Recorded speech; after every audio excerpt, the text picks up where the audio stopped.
Hello, Second Church family. I'd like to take a moment of both personal and pastoral privilege to speak to you, my community of faith, as our nation processes the results of a deeply contested election in a time of challenge, division, and uncertainty. I speak from my heart and from a place of prayerful reflection. Yesterday morning in our church staff meeting, I made the statement that the mission of the church would not change in the days and weeks to come. 24 hours later, I still deeply believe and trust the truth of that statement. That is that the call of the church of Jesus Christ is to live the Christ-like virtues of compassion, forgiveness, honesty, love, and grace. This call remains the same today. But I do believe that our call as a community of faith is somehow both more important and more challenging today. The land in which we live could hardly be more divided or fractured. Distrust, fear, and even hatred surround us, invading our own hearts and minds, influencing our words and actions. Sadly, even longtime friendships have been strained between those of differing viewpoints. The mission to which we have been called is tremendously difficult, which is precisely why it is so important. If we are to embody the way of Jesus Christ in the world, now more than ever, we simply must be a community of genuine dialogue, authentic relationship, and patient hope. We simply must not resort to bitterness or give in to fear. We're going to have to display courage and humility if we are to live the way of Jesus in the days and weeks and months to come. I think we start by practicing what we preach right here, by living into the values that we affirm, not just on Sunday morning, but every day of the week, in every relationship and interaction, in every action, and with every word spoken. Sometimes that's going to mean biting our tongues or swallowing our pride. Other times it will mean speaking our mind, though our voice shakes, telling the truth in love, always in love. We're going to have to bear one another's burdens. We're going to have to outdo one another in showing honor, love with mutual affection, look for the image of God in each person and in every encounter.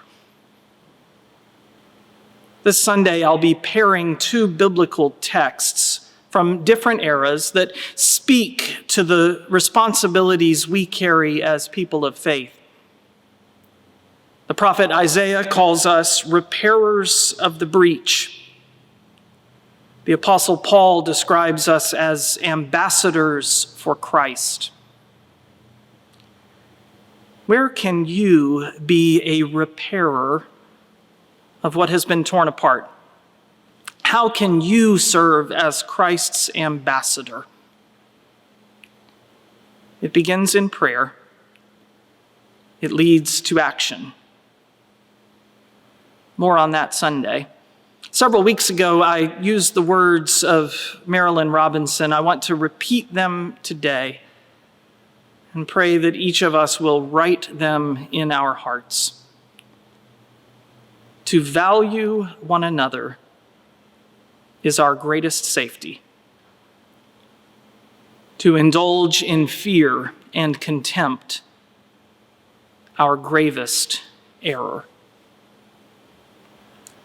In the days ahead, some among us will be rejoicing and others will be weeping. Let us remember that we all have this in common. We are beloved children of God. We belong to one another. We bear God's image. We carry Christ's command to love as he has loved us. My friends in Christ, the world is begging us to be the church.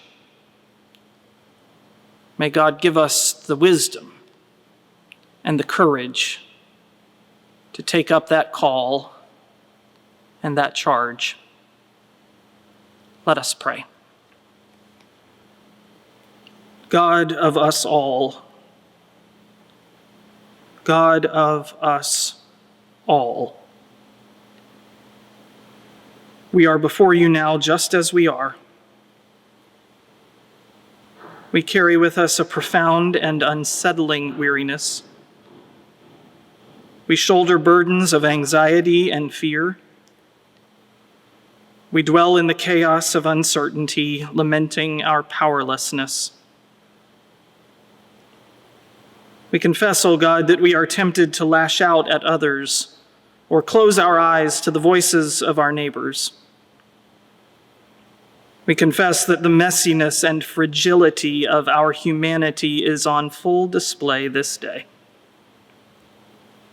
We are before you in our vulnerability and in our brokenness. But that is not all. We are before you as your beloved children, fully reliant on your sovereign grace. In our emptiness, we come to you praying to be filled with your love. In our weariness, we come praying for the refreshing breath of your Spirit. In our fear, we come praying for your peace. We have attempted to rely on our own strength, and it has not been enough. And so we hold our lives, our neighbors, our nation in the light of your presence. And we boldly pray, your will be done. So work your will among us that we might come to trust more fully in you. Work your will among us so that we might live not for self, but for others. Work your will among us so that we might come to reflect your goodness in all we say and do. Work your will among us with power and grace. Work your will among us, overwhelming our doubt and overcoming our despair. Work your will among us, O God, that we might be called repairers of the breach, ambassadors for Christ. It is in his name that we pray. Amen. May God's peace be with you and with all this day.